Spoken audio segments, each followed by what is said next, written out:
ಶಾಸಕನಾಗಿ ನಿಮ್ಮ ಕ್ಷೇತ್ರಕ್ಕೆ ಏನೇನು ಕೊಡುಗೆ ಕೊಟ್ಟಿದ್ದೀರಿ? ಪುತ್ತೂರು ಅಂತ ಹೇಳಿದ್ರೆ ಒಂದು ಗುಂಡ ರಾಜ್ಯ. ಅಲ್ಲಿ ಅವರು ಭೂಗತ ದೊರೆಗಳಾಗಿ ಇಡೀ ರಾಜ್ಯ ದೇಶದಲ್ಲಿ ಪ್ರಖ್ಯಾತರಾದವರು ಇದ್ದರು. ಅವರು ಕಾಂಗ್ರೆಸ್ನ ಲೀಡರ್ ಆಗಿದ್ದರು.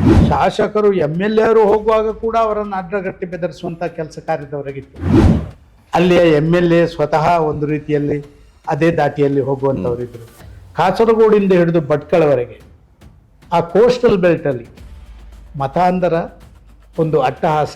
ಯಾರು ಈ ರೀತಿಯ ಆ್ಯಕ್ಟಿವಿಟೀಸ್ ಮಾಡ್ತಾರೆ ಅದರಲ್ಲಿ 100ಕ್ಕೆ 90% ಮೈನಾರಿಟಿ ಕಮ್ಯುನಿಟಿ. ಅದನ್ನು ಘರ್ಷಣೆ ಮಾಡದಿದ್ದರೆ ನಿಮ್ಮ ವೈಫಲ್ಯ ಇದು. ನೀವು ಇಷ್ಟು ದೊಡ್ಡ ಸಂಖ್ಯೆಯಲ್ಲಿದ್ದ ಜನ ಕೂಡ ಅದನ್ನು ಪ್ರತಿರೋಧ ಮಾಡಲಿಕ್ಕೆ ಆಗುವುದಿಲ್ಲ ಅಂತ ಹೇಳಿ. ಯಾರು ತಪ್ಪು ಮಾಡಿದ್ದಾರೆ ಅವರಿಗೆ ರಕ್ಷಣೆ ಕೊಡಬಾರ್ದು. ಅವ ಯಾರೇ ಇರ್ಬೋದು.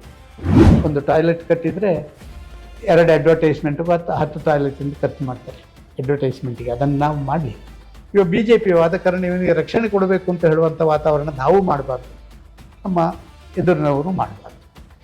ಅದು ನಮಗೆ ದೊಡ್ಡ ತೊಂದರೆ. ಆದರೆ ಕಾರ್ಯಕರ್ತರಿಗೆ ಜೈಲಿಗೆ ಹೋದಂಥ ಸಂದರ್ಭವೋ ಅವರ ಮನೆಯಲ್ಲಿ ಒಬ್ಬರು ಕೊಲೆಯಾದಂಥ ಸಂದರ್ಭವೋ ಆಗ ಹೋಗಿ ಒಂದು ಸಂತಾಪ ಸೂಚಿಸಿ ಒಂದು ಚೂರು ದುಡ್ಡು ಕೊಡೋದು ಬಿಟ್ಟರೆ BJP ಅವರು ಅವರ ಇಡೀದಾದಂಥ ಒಂದು ರಕ್ಷಣೆಗೆ ನಿಲ್ಲುವುದಿಲ್ಲ ಅಂತ ಇತ್ತೀಚೆಗೆ ಇಲ್ಲ. ಇದು ನಾನು ಒಪ್ಕೊಳ್ಳೋದೇ ಇಲ್ಲ.